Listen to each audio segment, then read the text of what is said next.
Apa itu demokrasi terpemimpin? Demokrasi terpemimpin adalah suatu sistem demokrasi pemerintahan yang menempatkan segala kebijakan atau keputusan berpusat pada pemimpin negara. Pada sistem pemerintahan ini, masyarakat tidak memiliki kekuasaan yang besar terhadap kebijakan yang diambil.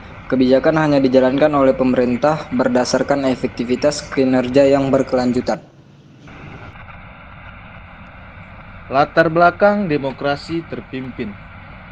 Sebelum terjadinya demokrasi terpimpin, Indonesia telah menerapkan sistem demokrasi liberal, yaitu sejak tahun 1950 sampai dengan tahun 1959, yang dimana sistem ini sangat menekankan pada kebebasan individu dalam suatu negara.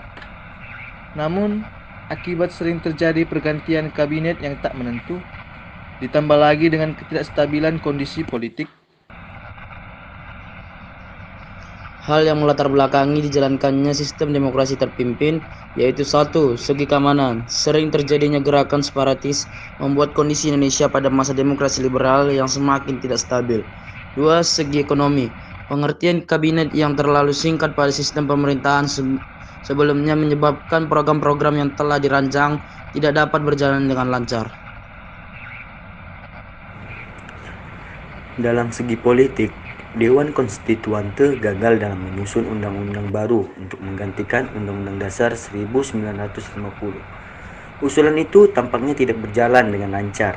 Sejumlah pihak yang bergabung dalam anggota konstituante menunjukkan sikap pro dan kontra terhadap usulan yang dicetuskan. Sebagai tindak lanjut reaksi tersebut, diadakan pemungutan suara yang dilakukan oleh seluruh anggota konstituante demi mengatasi konflik yang sedang terjadi. Hasil pemungutan suara menunjukkan bahwa sebanyak 269 orang setuju kembali pada UUD 1945 dan sisanya sebanyak 119 orang tidak setuju alias tetap ingin menggunakan UUD sementara 1950. Melihat dari hasil voting, usulan untuk kembali menggunakan UUD 1945 tidak dapat segera direalisasikan.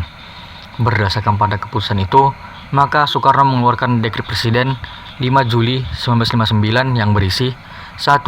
Tidak berlaku kembali UUD sementara 1950. Yang kedua, berlakunya UUD 1945. Yang ketiga, dibubarkannya konstituante. Dan yang terakhir, pembentukan MPRS dan DPAS.